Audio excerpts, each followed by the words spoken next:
Hey RPF, this is Star Wars Chick. I'm here at Comic-Con 2012. We're here at the Sideshow booth, and we are standing in front of Lord Vader. This is the debut of their life-size Darth Vader, and a couple of our RPF members, Gino and Christina, had a huge hand in making this come to life.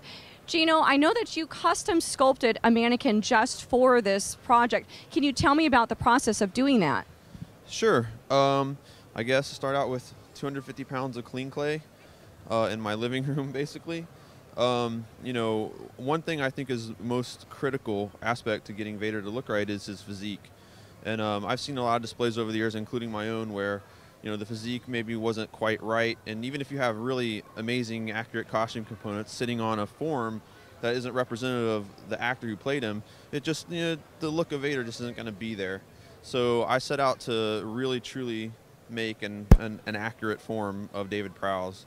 So I gathered all the reference I could of him back in the day when he was in his bodybuilding, you know, that era where, I mean, he was like a strong man, old school muscle man.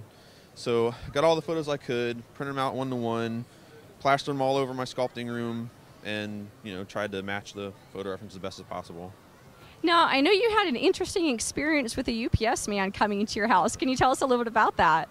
Yeah, well, I didn't want to be down in my shop sculpting because it's just, you know, it's like a dungeon there, you know, and you know, I wanted to be in front of my TV and have inspiration, all that kind of stuff. So I brought everything up to the living room, had it on a big, you know, plywood platform with casters so I can move it around.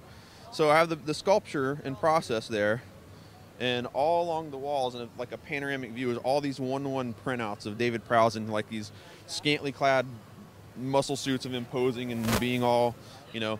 And so the UPS guy comes to the door to deliver supplies, and I completely forget that all this stuff is in my living room like that. So he opens the door, and he's just like, what's going on here? It's like some kind of fetish thing or something. And I'm like, no, it's for an art project, and it's nothing like that at all. I think I creeped him out really bad.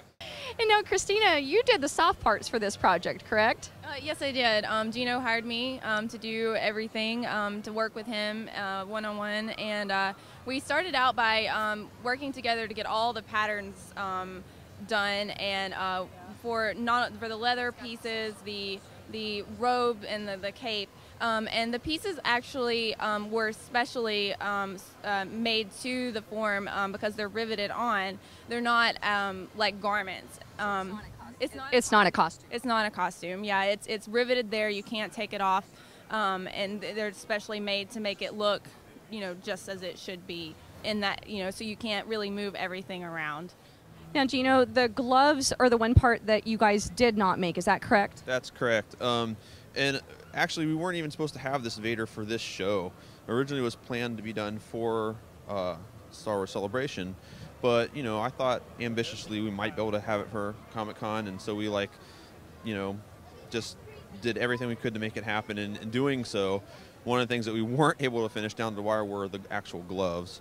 So a friend of mine, you know, I kind of called him up and said, hey, you have a set of Vader gloves that we can have, just so we could, you know, so we wouldn't have naked hands at the show.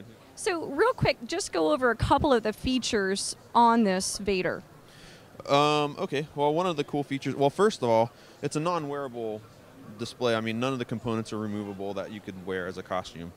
But one of the things that Sideshow expressed that they wanted to have was him break down in a way that he could ship, you know, fairly inexpensively, relatively inexpensively anyway. So he actually breaks down into several points. One of them is from the boot to the knee is one component. From the knee to the waist is the second. From the waist to the neck is a third, and the arms are separate, and then the head and cape are separate. So as you would, you know, remove them out of the box and assemble them, he pretty much comes apart into those modules or finished modules. Will he be posable? At this point in development, we do plan to have the arms, hands, and wrists, and, you know, full articulation at the shoulders, wrists, and hands and fingers.